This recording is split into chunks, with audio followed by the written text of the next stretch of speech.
Baik, berkaitan dengan baju yang bergambar makhluk hidup, maka terdapat larangan dari Nabi Sallallahu Alaihi Wasallam di mana Nabi mengatakan, Inna asyaddan nasi adzaban yaumal qiyamati al-musawwirun.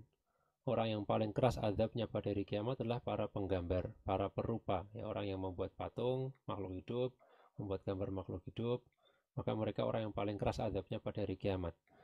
Nah, adapun penjual baju tentunya dia bukan termasuk orang yang menggambarnya. Akan tapi terdapat hadis lain yang juga melarang penggunaan gambar.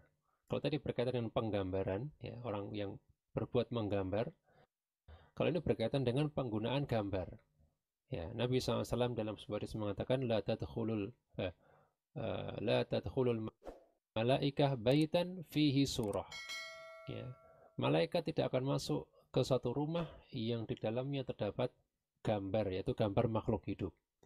Sehingga ini juga menjadi larangan bagi kita untuk memajang sesuatu yang bergambar makhluk hidup, baik itu dalam bentuk gambar di kertas ataupun dalam bentuk dipajang di rumah ataupun dipajang tidak harus rumah tapi kemudian dipajang kemana-mana.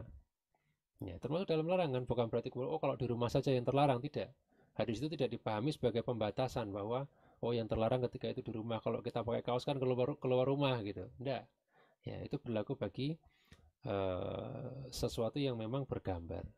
Sehingga diambil kesimpulan dari situ bahwa tidak boleh kita menggunakan baju yang memang bergambar. Dan gambar di sini itu jangan dikira hanya gambar lukisan tangan, tapi juga yang kemudian foto, kemudian dicetak di kaos itu juga tidak boleh ya.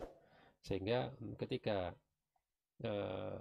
kita menjual kaos yang semacam itu, maka hukumnya terlarang karena Nabi SAW mengatakan, Inna Allah idha harrama syai'an harrama thamanahu. Allah Ta'ala ketika mengharamkan sesuatu, maka berarti Allah juga mengharamkan harga jualnya. Artinya tidak boleh jual beli barang-barang yang Allah larang ya. Termasuk diantaranya adalah gambar yang mengandung baju bergambar kartun. Jadi sehingga kalau kalau mau ya, kalau mau bergambar tidak apa-apa, cuman hindari gambar makhluk hidup atau hindari gambar atau makhluk hidup yang kemudian dihilangkan tanda apa organ kehidupannya ya, misalnya ketika dia tidak punya muka atau tidak punya